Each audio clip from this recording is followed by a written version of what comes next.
Champions ট্রফিতে রবিবার defending team পাকিস্তানকে 6 উইকেটে হারালো ভারত। এক কথায় গোহারা হারলো পাকিস্তান। চ্যাম্পিয়ন্স ট্রফি থেকে বাংলাদেশ এবং পাকিস্তান দুই দেশই আউট হয়ে যাবে এমনটাই মনে করা হচ্ছে।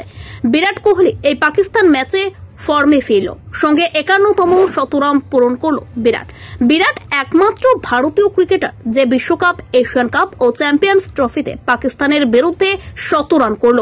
14,000 রান পূরণ করল বিরাট। পাকিস্তানের পরাজয়ের সঙ্গে সঙ্গে প্রতিবেশী বাংলাদেশেও শোকের ছায়া।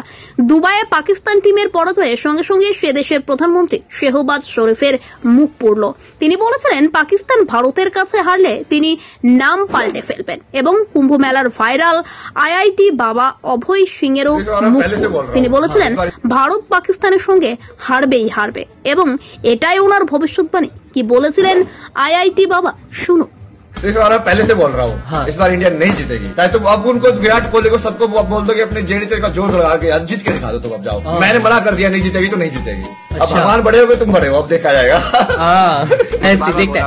Guys, what do you think? What do you guys think कि क्या बाबा जी ने जो बोला है, ठीक है, कि वो ट्रू होगा कि नहीं? आप लोग बताओ।